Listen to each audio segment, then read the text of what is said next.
దర్శిలో మళ్లీ భూమి కంపించింది. ఉదయం 10:34 సమయంలో స్వల్పంగా భూ ప్రకంపనలు చోటు చేసుకున్నట్టు తెలుస్తోంది.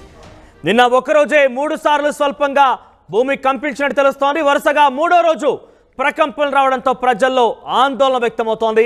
ఈ భూ ప్రకంపనలపైన స్పందించారు ఏపీ మంత్రులు. ప్రజలెవరూ ఆందోళన చెందదంటూ సూచనలు చేశారు. డిజాస్టర్ శాఖ లోతైన విచారణ జరుపుతోందన్నారు నేతలు. ఒకే రోజు 3 సార్లు వరుసగా ఈ ఘటన చోటు చేసుకోవడం పైన తీవ్ర ఆందోళన వ్యక్తమవుతోంది. ఉదయం 10:30 ఈ రోజు కూడా ఇదే స్థాయిలో జరిగింది. నిన్న ఒక్కరోజే 3 సార్లు కంపించింది. డెఫినెట్గా అక్కడ ఒక రకంగా చెప్పాలంటే చాలా తీవ్ర ఆందోళనలో ఉన్నారు జనమంతా కూడా. ఇల్లు బీటలు బారుతున్నాయి, క్రాక్స్ వస్తున్నాయి. చిన్న ఇల్లు అయితే దాదాపుగా కూలిపోయే పరిస్థితి దశకు వచ్చాయి. ప్రకాశం జిల్లాలో చాలా తీవ్రమైనటువంటి ఆందోళన నెలకొంది. దర్శిలో మరోసారి భూమి కంపించడంతో పెద్ద ఎత్తున ప్రజలు భయభ్రాంతులు లోనవుతున్నారు. ఒకసారి మనం చూడవచ్చు ఆర్టీవీ స్క్రీన్ పైన ఒక ఇంటికి సంబంధించి పూర్తిగా ఇళ్లకు బీటలు వారాయి. ఆ క్రాక్స్ అన్ని చూస్తున్నాం మనం ఆర్టీవీ స్క్రీన్ పైన.